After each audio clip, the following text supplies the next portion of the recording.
Dito naman po sa loob, nagpapabricate na po ako kay Jepoy yung ating mga pong forma. So 4 na piraso na po ito. Ito nasa unahan, ito po yung forma natin na 2 meters, 2 meters by 2 meters. So dalawa to, 2 piraso. Ito naman sa isa, 2 meters by 250. Ayan.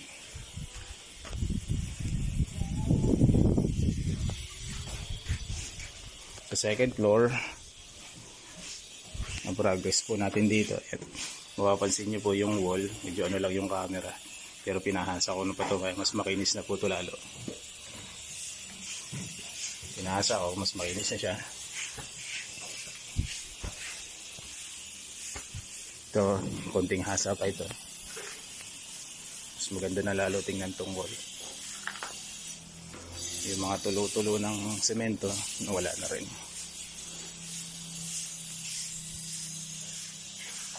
Ayan.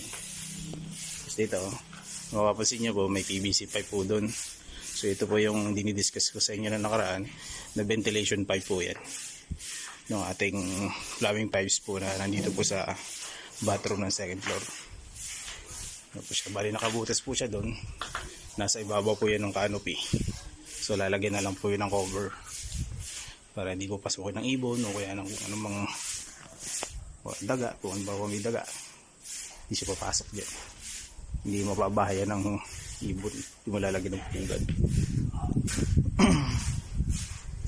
Ayan, kung mapapansin nyo po, marami na ditong mga pinagbasagan, yung mga tira-tirang halo, pinatanggal ko na rin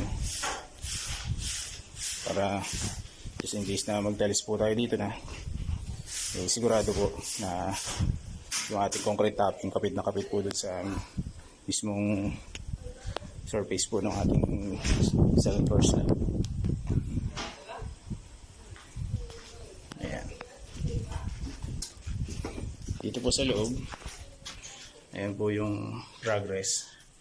Nabasag na po namin yung wall na yun para po yun sa niche.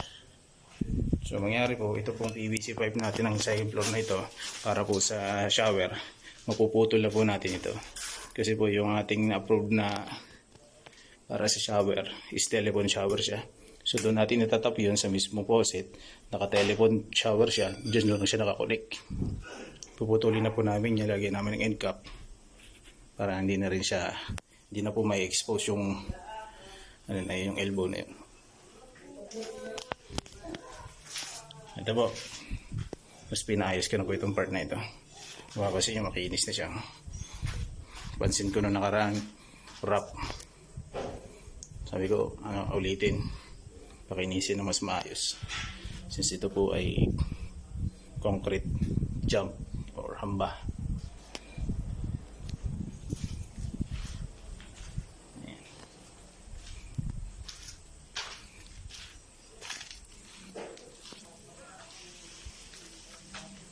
Ayan po.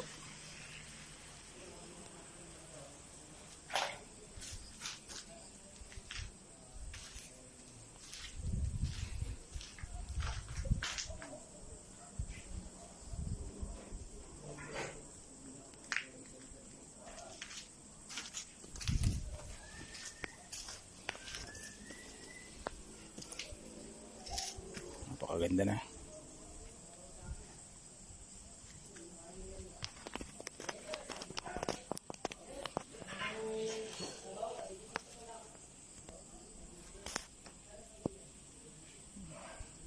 Mas nahasa siya, mas nakuha namin yung straightness ng mga corners.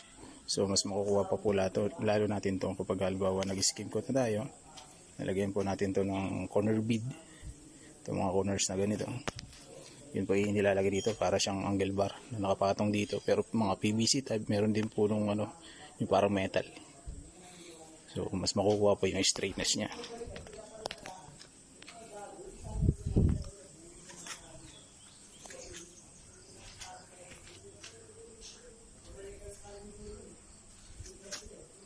Ayan po. Thank you po.